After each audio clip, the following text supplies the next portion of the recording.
DJ Karik Music.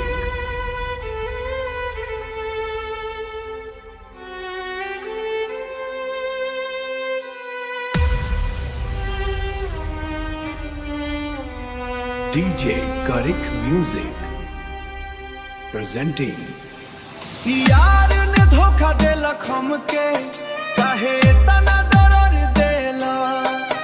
जियो तेजी मारा देला हमके काहे सपना तोड़ देला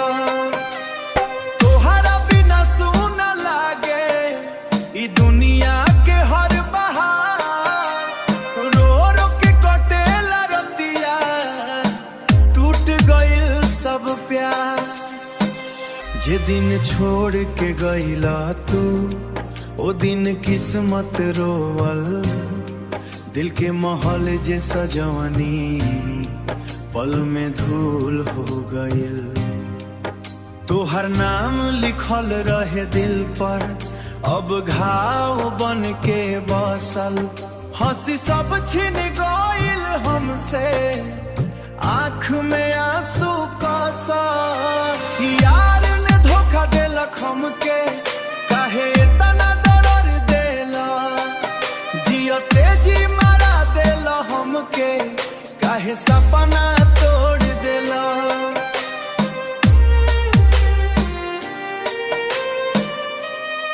विदाई के वो आखिर पल अब वहियो याद सतावे तोहर मुड़ के न देखल चेहरा दिलवा के चीर जावे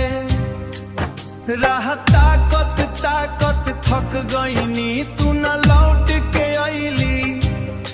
टूटल दिल के कहानी सुन के अखिया फेर भर आईली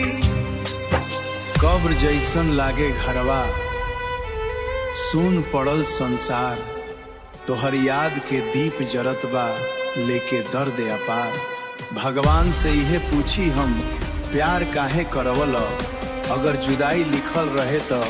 मिलवल काहे रहल अब तो बस की तन में बसला अब तो वापस याद बनला दिल के हर कण में यारा अधूरा फरियावा ना भर पाई आखिरी सांस तक ये सजना तोहर याद सताई यार ने धोखा देलक